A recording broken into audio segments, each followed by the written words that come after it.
Perkenalkan, kami dari Universitas Kristen Satya Wacana Salatiga, Fakultas Kedokteran dan Kesehatan, Prodi Ilmu Keperawatan. Kami dari kelas Basic Nursing Science 2, kelas B, akan mempresentasikan hasil diskusi kami, yaitu mengenai gout arthritis. Perkenalkan, nama saya Liana Veratika, NIM 462019-053. Perkenalkan, nama saya Zakaria, NIM 46-2019-124. Perkenalkan, nama saya Jaswil Sadewa Mese, NIM 46-2019-074. Perkenalkan, nama saya Ica Putri Agustin, NIM 46-2019-006. Perkenalkan, nama saya Della Verita Latue, NIM 46-2019-086.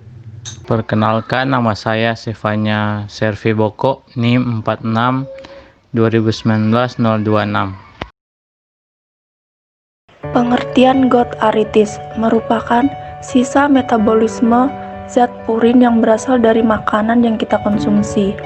Penyakit ini paling sering menyerang pria usia pertengahan sampai usia lanjut dan wanita pasca menopause. Gejala artritis gout meliputi yang pertama, nyeri yang tiba-tiba dan parah pada sendi, biasanya di tengah malam atau dini hari. Yang kedua, nyeri di sendi. Rasa nyeri bisa terasa hangat pada saat disentuh dan terlihat merah atau ungu. Yang ketiga, kekakuan pada sendi menyebabkan terbatasnya pergerakan. Yang keempat, sendi yang paling sering terkena adalah sendi jempol kaki, pergelangan kaki, lutut, siku, pergelangan tangan, dan jari-jari tangan. Faktor risiko artritis gout. Penyakit artritis gout memiliki beberapa faktor risiko, antara lain genetik, obat-obatan, jenis kelamin dan usia, diet, alkohol, soda, obesitas, operasi biopas, dan kondisi kesehatan lainnya seperti kolesterol tinggi, tekanan darah tinggi, diabetes, dan penyakit jantung dapat meningkatkan risiko terjadinya penyakit ini. Patofisiologi artritis gout. Dalam keadaan normal, kadar asam urat di dalam darah pada pria dewasa kurang dari 7 mg/dl dan pada wanita kurang dari 6 mg/dl. Apabila konsentrasi asam urat dalam serum lebih besar dari 7 mg/dl, dapat menyebabkan penumpukan kristal monosodium urat. Serangan gout tampaknya berhubungan dengan peningkatan atau penurunan secara mendadak kadar asam urat dalam serum. Anatomi fisiologi. Menurut Tao, secara sederhana, sendi didefinisikan sebagai daerah tempat tulang bertemu. Ada 3 tipe utama sendi, yaitu sendi sinovialis, sendi cartilaginea, dan sendi fibrosa.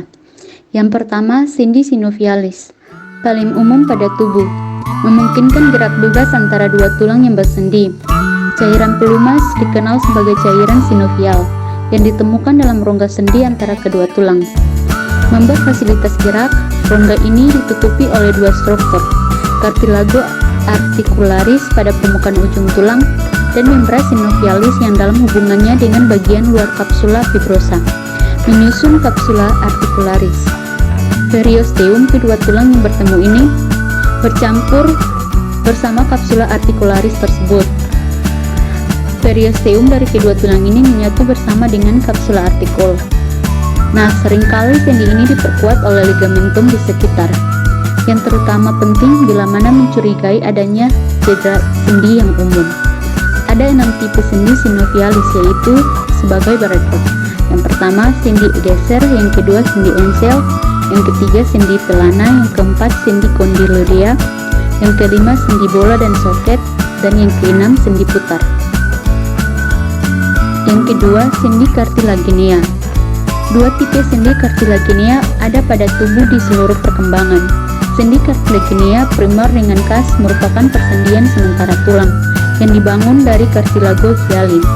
Sendi ini ada saat perkembangan tulang panjang dan pada lempeng epifisial.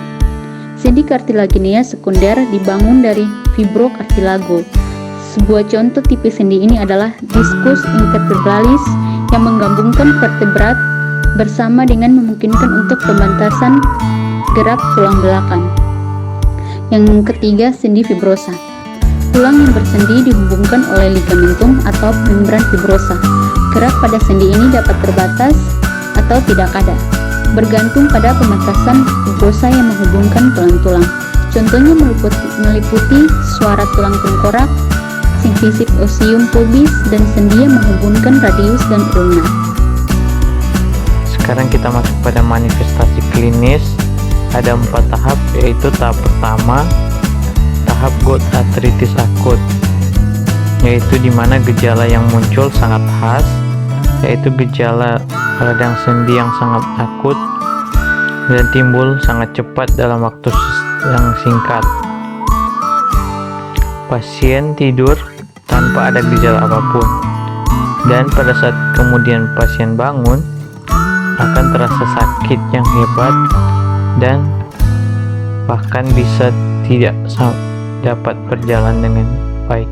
Tahap kedua yaitu tahap gout interkritikal. Pada tahap ini penderita dalam keadaan sehat dalam rentan waktu tertentu. Rata-rata rentan waktunya antara 1-2 tahun.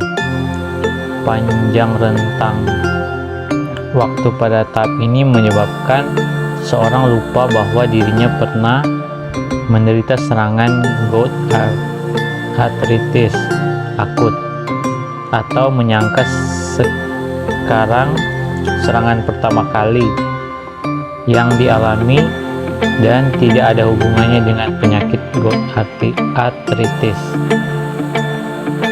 Sekarang tahap ketiga yaitu tahap gout arthritis akut intermittent, yaitu setelah melewati masa gout interkritikal selama bertahun-tahun tanpa gejala, maka penderita tersebut memasuki tahap ini yang ditandai dengan serangan artritis yang khas seperti tahap pertama. Selanjutnya penderita akan sering mendapat serangan ini yang jarak antara serangan satu dengan serangan berikutnya makin lama akan makin rapat, dan lama serangan makin lama makin panjang, dan jumlah sendi yang akan diserang yaitu makin banyak. Tahap keempat yaitu tahap gout arthritis kronik tofacious, yaitu tahap ini terjadi bila penderita menderita sakit selama 10 tahun atau lebih. Pada tahap ini akan terbentuk benjolan di sekitar sendi yang sering kambuh yang disebut sebagai topi. Topi ini akan mengakibatkan kerusakan pada sendi dan tulang di sekitarnya.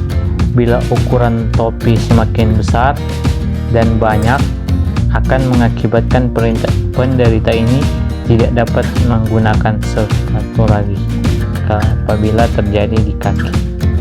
Kesimpulan dari arthritis gout yaitu arthritis gout bisa diobati tergantung pada stadiumnya. Jika tidak tertangani dengan baik, maka dapat mengakibatkan komplikasi seperti server generatif arthritis, infeksi sekunder, batu ginjal, dan fraktur pada sendi.